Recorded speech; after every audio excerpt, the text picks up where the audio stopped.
In this lesson, we're going to be talking about TypeScript arrow functions. This is a very commonly used feature of the language, and it's also part of the latest versions of JavaScript, so it's possible that you are already familiar with it. So what are exactly arrow functions and when should we use them and exactly why?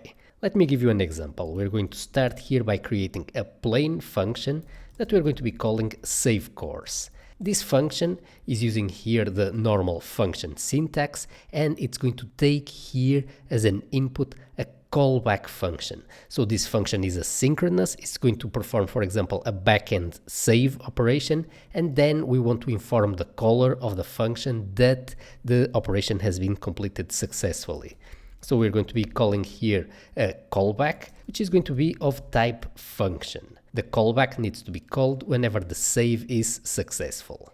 We also need to pass in here as an input the object that we want to save in the backend, in this case the course object. Now we are not going to perform an actual HTTP backend call in order to save the data. Instead, we just want to simulate some natural JavaScript asynchronicity here in our function. So let's use, for example, here set timeout, and let's add a timeout, and when the timeout is completed, we're going to be calling here our callback, reporting the save as successful. So we are essentially here simulating the backend call. Now, in order to perform here this set timeout functionality, we need to pass in here a function. So let's pass in here an anonymous inline function using this typical JavaScript syntax. From here, we are going to be calling the callback in the following way. We are going to pass on here, for example, a string saying that the callback was successful. So now we have defined here our asynchronous save function. Let's go ahead and let's call it. So I'm going to call here saveCourse, an object. Let's pass in here an object just with a title to make things simpler. Let's give here the title TypeScript Bootcamp, and let's pass in here as the second argument a function.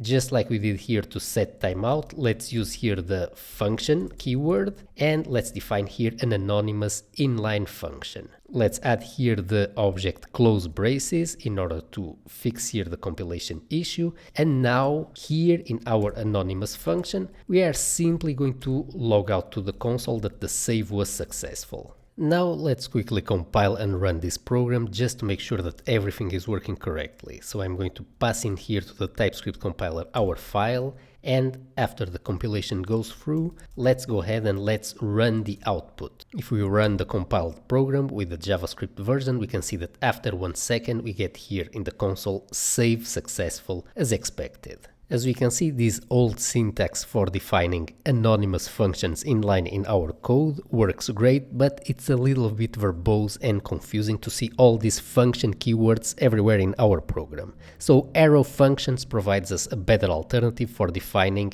inline functions quickly and in a more concise way. So how do arrow functions work exactly? Well, instead of defining here the function keyword, we can remove it, and here after the argument list of the function, we're going to add here the arrow syntax. And after that we have the normal body of the inline anonymous function. And this is our first example of an arrow function. We can also use the same syntax here consistently here in the rest of our code so that we no longer rely on the function keyword. The arrow function has the ability of defining a function of only one line. So here we can remove here the use of the console log, and because our anonymous function only has one statement, we can even remove the braces and we can pass in here the console log statement directly. And this has the equivalent result as before with a lot less code, so it's a lot more concise.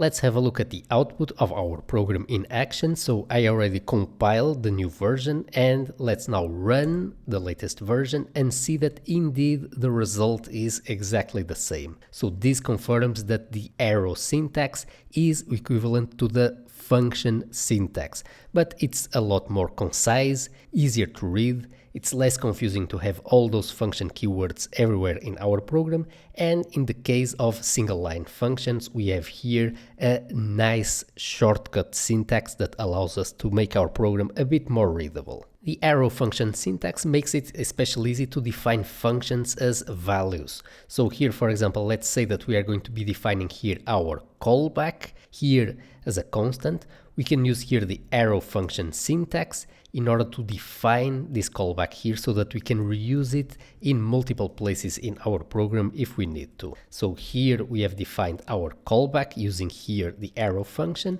and we can now simply call here the callback by referring to its name. As you can see, this syntax is a bit more convenient and you should prefer it in general and no longer use the function keyword syntax. But is there any difference between the function syntax or defining a function like this in TypeScript or defining your function this way using the arrow function? There is one major difference between the two ways of defining a function, and you should be aware of it. It has to do with the this context. So what is the this context? Every single function that we define using the function syntax has its own private context that is accessible via the this keyword. For example, if we would like to save here the course object inside the this context, we could do so here. This reference here is only accessible and visible here inside the body of the function. You can access anytime that you need this course object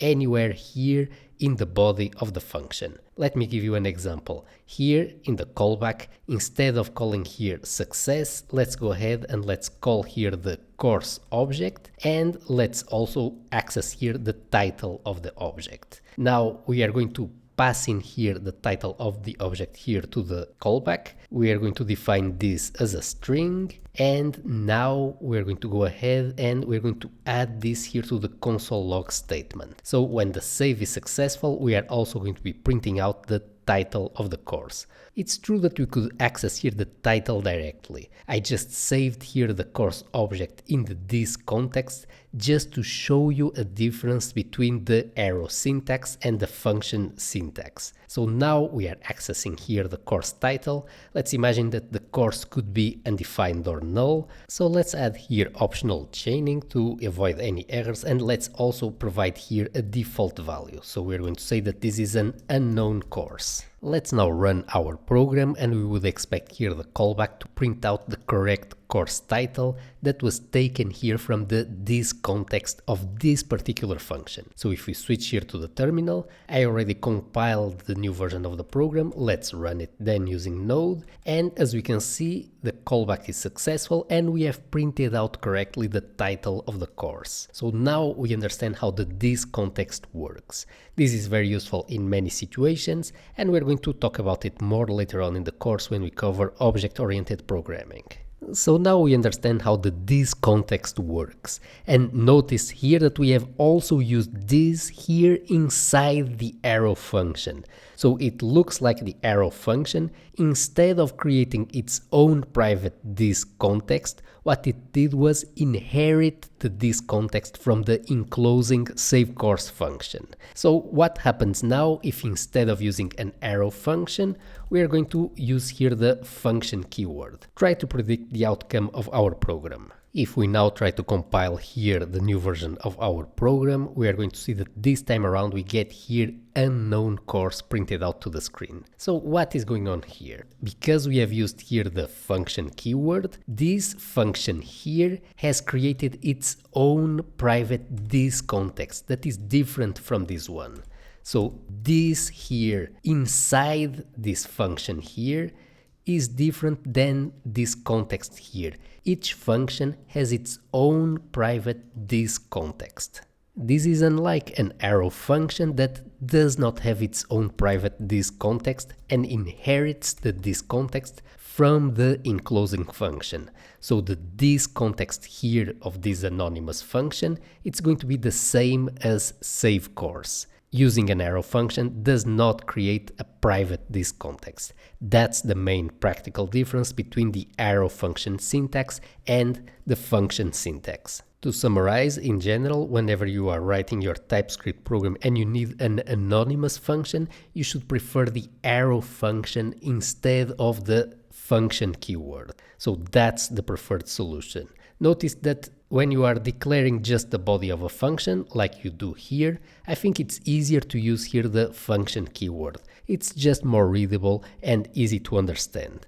But if you really wanted to, you could replace all the uses of the function keyword by the arrow function like this. I don't think that this is necessary. I personally prefer this much more simpler function syntax. But for anonymous functions, arrow functions are much better.